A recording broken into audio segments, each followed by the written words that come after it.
नमस्ते बच्चों।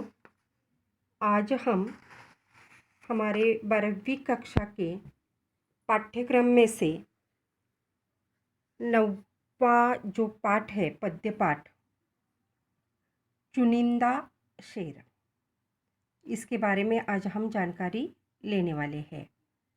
कवि है कैलाश सेगर। पहले हम कवि परिचय देखते हैं। कैलाश सेगर जी का जन्म 16 फरवरी 1954 को महाराष्ट्र के नागपुर में हुआ।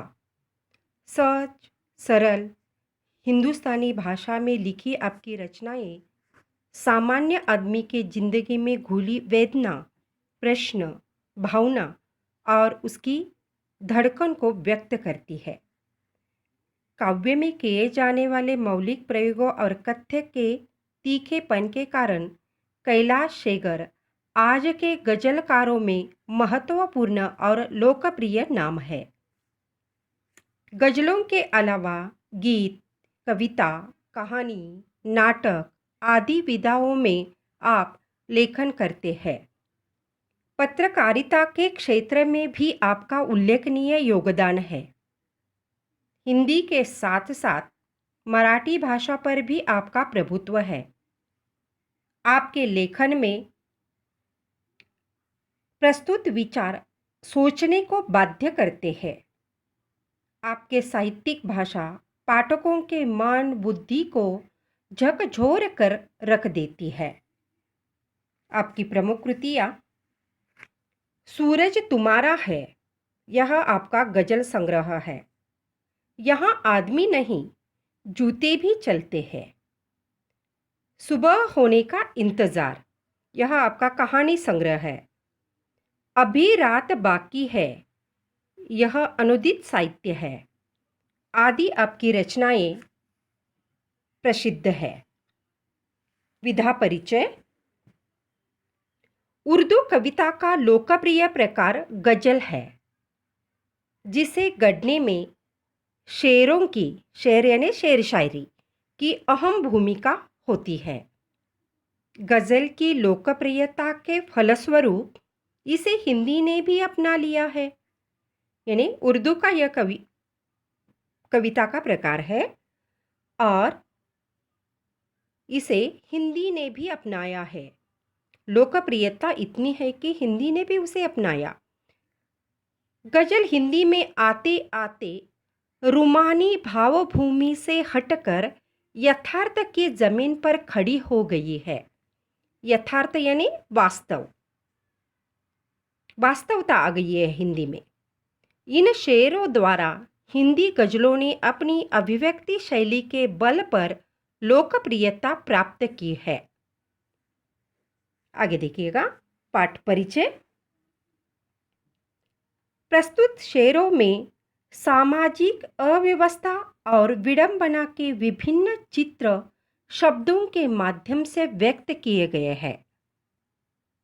इस सामाजिक अव्यवस्था में आम आदमी की अनसुनी कहारें इन शेरों के माध्यम से कवि हम तक पहुंचाने का प्रयास करते हैं। विवशताओं के कारण आम आदमी अपनी पीड़ा अभिव्यक्त करने में स्वयं को असमर्थ पाता है। ये शेर उन्हीं विवशताओं को व्यक्त करने का माध्यम बन जाता है। मनुष्य की इस विवशता को और उसे समाप्त करने के प्रयासों को कवि ने वाणी प्रदान की है। यह हो गया पाठ परिचय। अब इस पद्य में कुछ नए शब्द आए हैं। पहला शब्द है घुन। घुन यानी एक कीड़ा जो अनाज खाकर अनाज को खोखला बनाता है। जैसे कि हम देखते हैं हमारे घर में जो अनाज है, गेहूँ हो, चावल हो, उसमें कुछ कीड़े मकोड़े होते हैं। इस कीड़े मकोड़े क्या करते हैं? उस अनाज को खोखला बनाते हैं, ऊपर से तो अनाज वैसे के वैसा दिखता है, लेकिन अंदर में वो खोखला उसे बना देते हैं। घुन यानी एक कीड़ा जो अनाज को खोखला बनाता है। चट्टानों पर फूल खिलाना, यह मुहावरा आ गया है इस पद्य में। इसका अर्थ है कड़ी मेहनत से खुशहाली पाना।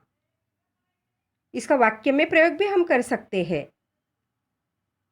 होनहार बच्चे चट्टानों पर फूल खिलाना जानते हैं। दूसरा मुहावरा है सिर से पानी गुजर जाना। यहाँ पर इसका अर्थ है संयम अथवा सहने की सीमा समाप्त होना। इस तरह ये दो मुहावरे इस पद्य में आए हुए हैं। अब हम गजलों का अर्थ देखेंगे।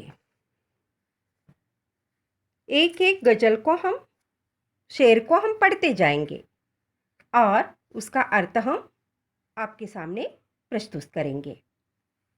पहला शेर जो है, ध्यान से और गौर से सुनिएगा।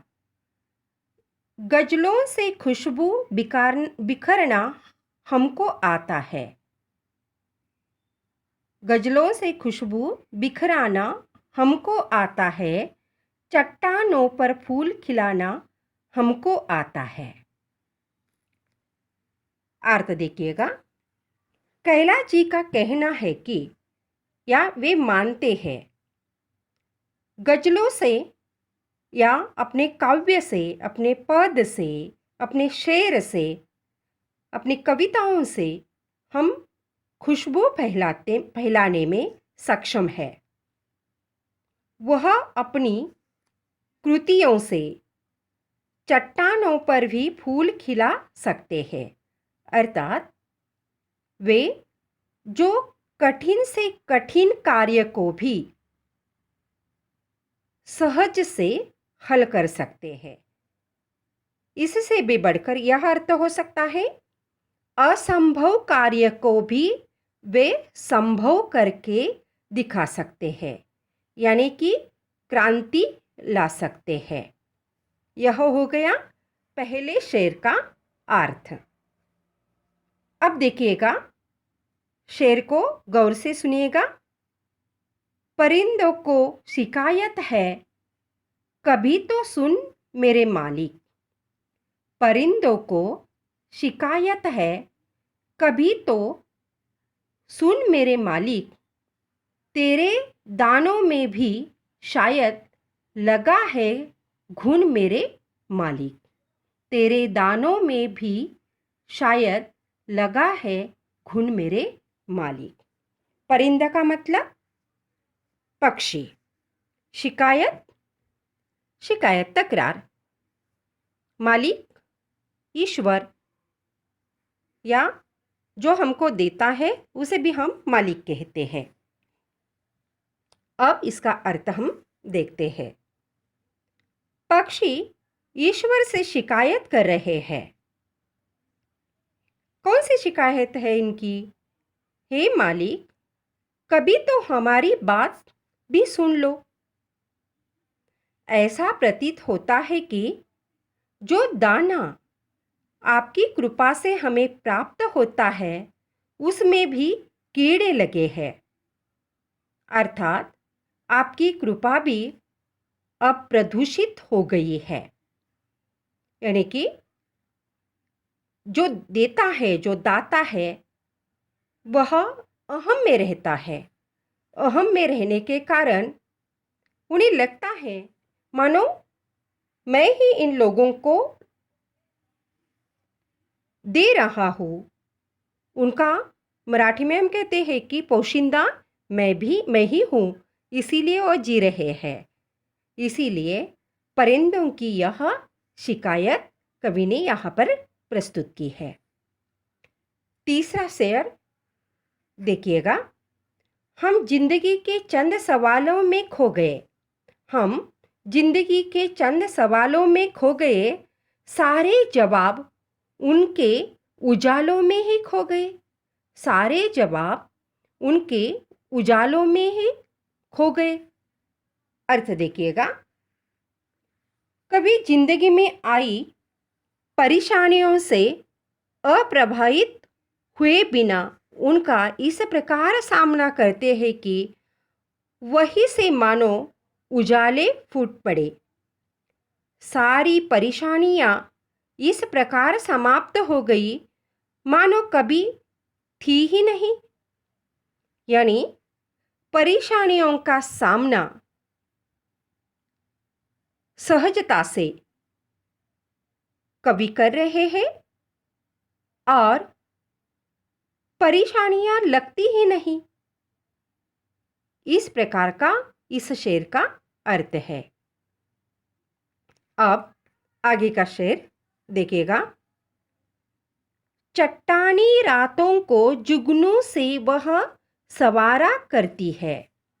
चट्टानी रातों को जुगनू से वह सवारा करती है। बरसों से एक सुबह हमारा नाम पुकारा करती है। एक यानी एक। अब अर्थ देखिएगा। कवि कहते हैं कि ऐसा प्रतीत होता है कि हर सुबह हमारे लिए एक नया संदेश लेकर आती है। रात्रि के घोर अंधकार में जुगनू द्वारा फैलाए गए हल्के से प्रकाश में भी आशा की एक किरण छिपी होती है। यानी जैसे कि हम कहते हैं, उषःकाल होता होता काळ रात्र आली, अरे पुन्हा पेटवा आयुष्याच्या मशाली। यानी कि जिंदगी जीते समय कितना भी अंधकार क्यों न आए, इस अंधकार के बाद सुबह तो आती ही है। यानी संकट के बाद विजय तो होता ही है। यह इस शेर का अर्थ है। अगला शेर देखिएगा। वह आसमां पे रोज एक ख्वाब लिखता था। वह आसमां पे रोज एक ख्वाब लिखता था। उसे पता न था वह इनकलाब लिखता था। उसे पता न था वह इनकलाब लिखता था। अर्थ देखिएगा। कभी नित्य नए सपने देखता था। जगती आंखों के सपने या जागती आंखों के सपने। वह नहीं जानता था कि उसके सपनों में यानी उसके विचारों में क्रांति का बीज छिपा है। उसके द्वारा आसमान पर लिखे गए सपने एक दिन क्रांति का रूप ले लेंगे। यानी कवि का कहना है, हम ख्वाब तो देखते हैं, लेकिन इस ख्वाब में भी क्रांति होती है। या इस ख्वाब से ही क्रांति के बीज बोए जाते हैं, इनकलाब होता है, क्रांति होती है। आगे देखिएगा। आगे का शेर है।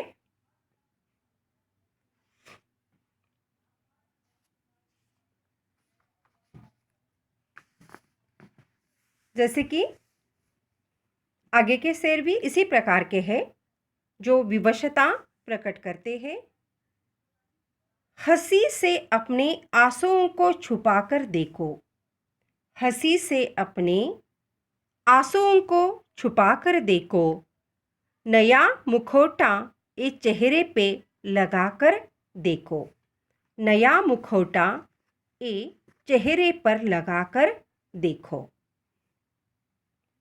देखिएगा, जिंदगी हंसने के लिए होती है, कभी कभी रोना भी आ जाता है।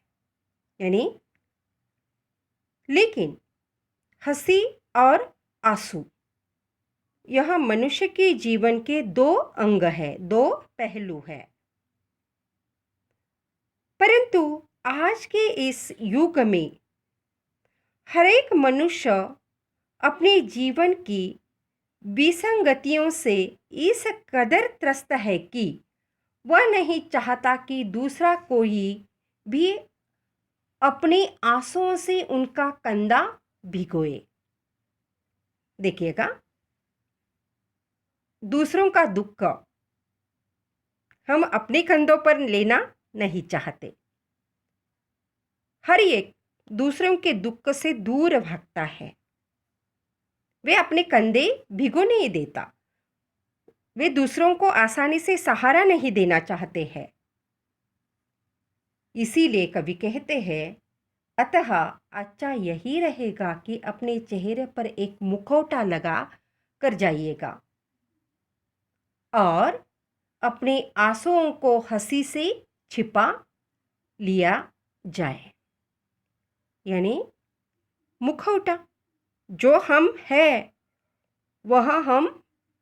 वह हमें पेश नहीं होना चाहिए। नहीं तो क्या हो जाएगा, लोग हमसे भागते रहेंगे। इसीलिए हमें दुख के आंसू पीकर हंसी का ढोंग करना आना चाहिए। यही इस शेर का अर्थ है। आगे का शेर देखिएगा। वह फकीरों की दुआओं में असर देता है। वह फकीरों की दुआओं में असर देता है। आंखों से इत्र बांटने का हुनर देता है। आंखों से इत्र बांटने का हुनर देता है। देखिएगा, कवि त्याग और तपस्या को महत्व पर प्रकाश डालते हुए कहते हैं कि ईश्वर फकीरों, साधुओं और समाज की भलाई की इच्छा रखने वाले समाज सुधारक या ऐसे लोगों को ऐसी शक्ति प्रदान करता है कि उनके मुख से निकले आशीर्वाद सच होने लगते हैं। ऐसे लोगों की आंखें मानो करुणा और स्नेह बरसाती है। यानी ईश्वर ऐसे लोगों को मानो वरदान ही देते हैं और ऐसे ही लोग जो फकीर है, साधु है, समाज का भलाई चाहते हैं, ऐसे लोगों के शब्दों में आशीर्वाद होता है। जो वे बोलते हैं वही सच होता है, क्योंकि उनके पास करुणा और स्नेह ये दो महत्वपूर्ण गुण है। वे दो महत्वपूर्ण गुण इन लोगों के पास होते हैं। आगे देखिएगा। इसमें लाशें भी मिला करती है। इसमें लाशें भी मिला करती है। तुम जरा देख भला तो लेते। तुम जरा देख भाल तो लेते। इसको माँ कह के पूजने वालों, इसको माँ कह के पूजने वालों, इस नदी को खंगाल तो लेते। इस नदी को खंगाल तो लेते। बहुत सुंदर शेर है। यहाँ पर देखिएगा, कवि कहते हैं कि हमारी संस्कृति में नदी को माता के रूप में पूजा जाता है। यानी नदी को पवित्र माना गया है। हमारे भारतीय संस्कृति में नदी को पवित्र माना जाता है। नदी मानव सभ्यता के लिए जीवनदायिनी का काम करती है। इस नदी रूपी माता के लिए हमारा भी कुछ उत्तरदायित्व है, हमारा भी कुछ कर्तव्य है। इसमें लोग लाशें तक बहा देते हैं। यानी लोग इतने कृतघ्न हो गए हैं, जो हमें जीवन देती है, जो हमारी जीवनदायिनी है, उसके ही साथ हम बुरा व्यवहार करते हैं। इसमें लोग लाशें तक बहा देते हैं। हमें नदी को स्वच्छ रखना चाहिए। कूड़ा कचरा, रसायन आदि नदी में नहीं डालने चाहिए। यानी कि जो हम पर उपकार करता है, तो उसके प्रति हमारे मन में कृतज्ञता होनी चाहिए। हमें कृतज्ञ नहीं बनना चाहिए। बच्चों, शेर थोड़े से क्लिष्ट है। अगर हम कहते जाएंगे तो आप भूल जाएंगे। जो हमने आज जो 7-8 शेर दिए हैं, या जितने भी हमारे शेर आज हमने देखे हैं, एक बार दोबारा आप उसे गौर से सुनेगा। 1 बार, 2 बार, 3 बार इसे गौर से सुनेगा और अर्थ लगाने की कोशिश करना। शेर इतने आसान नहीं है कि एक बार समझा दिए और आपके समझ में आ गए, ऐसा नहीं है। इसीलिए पूरे के पूरे शेर हम नहीं बता रहे, उसका अर्थ नहीं बता रहे। इसका पूर्वार्ध जो है यहाँ हमने देखा है, उत्तरार्ध हम कल देखेंगे।